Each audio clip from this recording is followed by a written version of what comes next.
Hello friends, कैसे हो आप सभी लोग। आई होप कि सभी बहुत अच्छे होंगे। तो जैसा कि हमारी सीटेट 2024 जिसका एग्ज़ाम आपका 7 जुलाई को होने वाला है, उसके लिए जो हमारी हिंदी पेडागॉजी है उसकी टॉप सीरीज़ चल रही थी।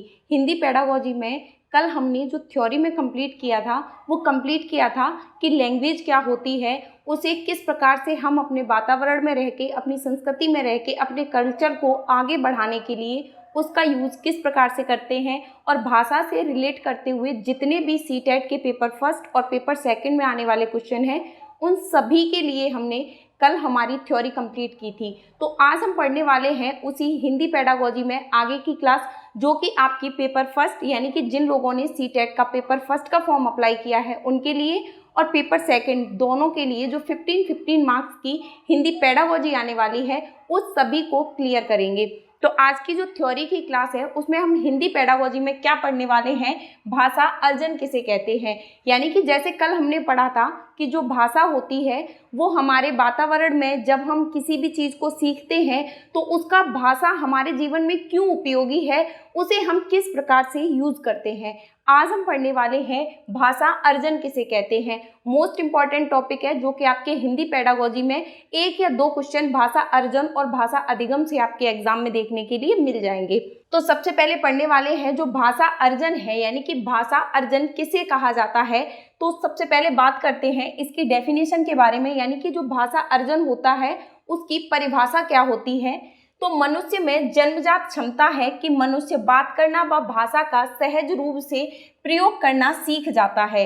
यानी कि एक जो मानव होता है या कोई भी बालक होता है जो जन्म लेता है उसे भाषा अर्जन का मतलब होता है वो जब अपने वातावरण में आता है तो एक प्रकार से इसे जन्मजात और एक प्रकार से सहज क्रिया माना जाता है कि जो बालक होता है वो भाषा अर्जन करना, यानी कि जो भाषा को एक्वायर करता है वो अपने एनवायरनमेंट में रह के उसे सहज रूप से यानी प्राकृतिक रूप से करना सीख जाता है।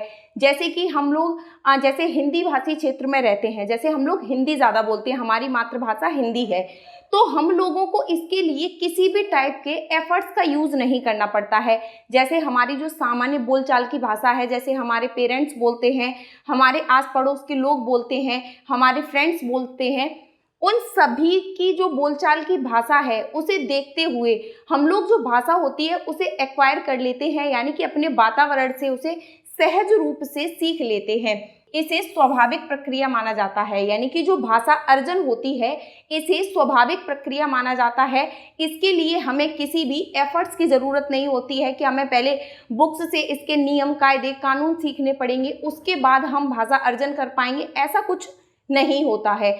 तो जो भाषा होती है ये एक स्वाभाविक प्रक्रिया होती है। इसे हम हमारे वातावरण के साथ में, हमारे पेरेंट्स के बोले जाने, हमारे पास पड़ोस में जो भी लोग जिस लैंग्वेज का यूज़ करते हैं, चाहे फिर जैसे हम लोग हिंदी बोलते हैं, कई जगह पे तमिल बोली जाती है, तेलुगु बोली जाती है, पंजाबी बोली जाती है, अंग्रेजी बोली जाती है। तो जो भाषा होती है, जो हमारी मदर टंग होती है, उसे हम एक प्रकार से एक्वायर कर लेते हैं। वातावरण का प्रभाव, यानी कि जो हमारी भाषा अर्जन होती है इस पर हमारे वातावरण का प्रभाव पड़ता है। जैसा हमारा वातावरण होगा, यानी हमारे जो वातावरण जहाँ हम रहते हैं उसमें जो लैंग्वेज बोली जा रही होगी, जब हम उस लैंग्वेज को बिना एफर्ट्स के सीखते हैं, बिना किसी व्याकरणिक नियमों के सीखते हैं, तो उसे भाषा अर्जन कहा जाता है।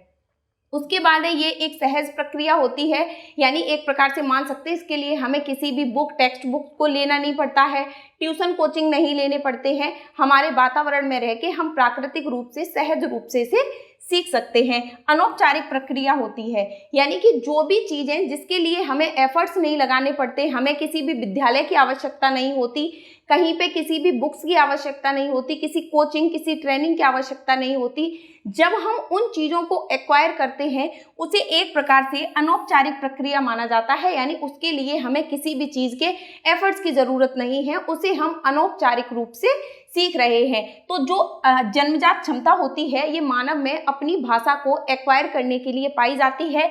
जो हमारी भाषा अर्जन है, यानी कि जो हमारी भाषा अर्जन है इसमें एक प्रकार से हमारी मातृभाषा आती है। कौन सी भाषा आती है? मातृभाषा आती है। जो हमारी मातृभाषा होती है उसे हम एक्वायर कर लेते हैं, उसे हम अर्जित कर लेते हैं।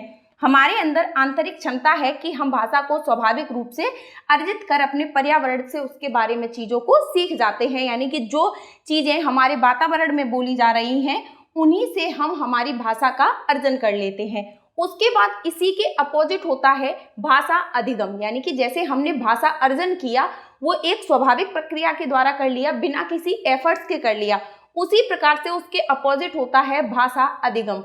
भाषा अधिगम किसे कहते हैं? तो इसके लिए अधिगम में प्रयास की आवश्यकता पड़ती है, चेतन रूप से सीखी जाती है, नियम सीखने होते हैं, किताबें पढ़नी होती हैं। यानी कि जो हमारी भाषा अधिगम है इसका एक प्रकार से सामान्य रूप से अर्थ होता है सीखना, यानी कि जब हम किसी को सीखने के लिए एफर्ट्स लगाते हैं, बुक्स की ज़रूरत पड़ती है, किसी टीचर की ज़रूरत पड़ती है, यानी कि एक प्रकार से अध्यापक की ज़रूरत पड़ती है, एक प्रकार से स्कूल में ये चीज़ें जाके सीखते हैं, ट्यूशन लगाने पड़ते हैं। तो इन सारी चीज़ों के लिए जब हम किसी भी प्रकार से एफर्ट्स यूज़ करते हैं, टीचर्स का यूज़ करते हैं, व्याकरण के नियम सीखते हैं, उसी प्रकार से उसे हम भाषा अधिगम कहते हैं। और ये हमारी सेकेंड लैंग्वेज मानी जाती है। कौन सी लैंग्वेज मानी जाती है? सेकेंड लैंग्वेज मानी जाती है। इसे हम एक प्रकार से द्वितीय भाषा बोल सकते हैं। कौन सी भाषा बोल सकते हैं? द्वितीय भाषा बोल सकते हैं, क्योंकि इसके लिए हमें नियम सीखने पड़ते हैं, अध्यापकों की ज़रूरत पड़ती है। चीज़ों को सीखने के लिए बहुत सारे व्याकरणिक नियमों को सीखना पड़ता है, कौशल सीखने होते हैं। यानी कि जब हम भाषा अधिगम करते हैं तो हमें कौशल सीखने पड़ते हैं, शिक्षकों की ज़रूरत पड़ती है। यानी कि जब हम कोई भी, जैसे कि एक प्रकार से मानते हैं हमारी मातृभाषा हिंदी है, हमने जो हिंदी को सीखा वो हमारे वातावरण में रह के सीख लिया। अब तो वो चीज़ किस में आएगी? मातृभाषा है वो किस में आएगी? भाषा अर्जन में आएगी। उसी प्रकार से जब हम भाषा अधिगम करते हैं, यानी कि जब हम किसी चीज़ को सीखने के लिए एफर्ट्स का यूज़ करते हैं, तो वो किस में आएगी? वो हमारी सेकंड लैंग्वेज में आएगी, क्योंकि उसके लिए हमें अध्यापकों की ज़रूरत है, कौशल सीखने हैं, किताबें पढ़नी हैं। अतः भाषा अधिगम एक औपचारिक प्रक्रिया है। जैसे कि जो भाषा अर्जन है वो अनौपचारिक प्रक्रिया है, उसी प्रकार से भाषा अधिगम जो होता है ये औपचारिक प्रक्रिया होती है। उसी प्रकार से जो भाषा अधिगम होता है वो एक प्रकार से औपचारिक प्रक्रिया होती है। अधिगम का संबंध दूसरी भाषा से होता है, यानी कि जो हमारी सेकंड लैंग्वेज होती है। दूसरी भाषा में हम किसी भी भाषा को रख सकते हैं, जैसे कि इंग्लिश है, हमें सेकंड लैंग्वेज में इंग्लिश सीखनी है जो कि हमारी मातृभाषा नहीं है, पंजाबी सीखनी है, उर्दू सीखनी है, यानी कि ये वो लैंग्वेज है जो कि हमारी मातृभाषा नहीं है। इसे सीखने के लिए हमें बहुत सारे नियम, बहुत सारी चीज़ों को सीखना पड़ेगा।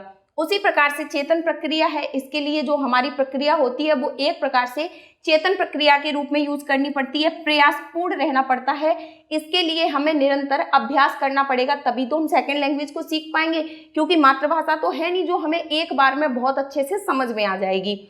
उसी प्रकार से औपचारिक माहौल चाहिए, यानी कि विद्यालय का, ट्यूशन का, कोचिंग का, इन सभी चीज़ों का औपचारिक माहौल चाहिए होता है। भाषा अनुकरण पुनर्वलन से सीखी जाती है, यानी कि जो भाषा अनुकरण होता है उसे हम एक प्रकार से पुनर्वलन से सीख सकते हैं, रीइंफोर्समेंट से सीख सकते हैं। व्याकरण को संदर्भ में सिखाया जाना चाहिए, भाषा सीखने के लिए उचित वातावरण देना चाहिए तथा भाषा अधिगम के लिए प्रयास करते रहना पड़ते हैं। यानी कि जो हमारी भाषा अधिगम होती है उसके लिए हमें उचित रूप से व्याकरण सीखनी पड़ती है, अभ्यास करना पड़ता है, अच्छे ट्रेनर की ज़रूरत पड़ती है और हमें उसी प्रकार का एनवायरनमेंट क्रिएट करना पड़ता है कि हम हमारी सेकंड लैंग्वेज को बहुत अच्छे से सीख पाएं। तो ये थे हमारे मोस्ट इम्पॉर्टेंट, जो कि हमारी भाषा अर्जन किसे कहा जाता है और भाषा अधिगम किसे कहा जाता है, इन दोनों के बीच में क्या डिफरेंसेस हैं, ये सारी चीज़ें हमारी हिंदी पेडागोजी में आज की क्लास में हमने डिस्कस की थी।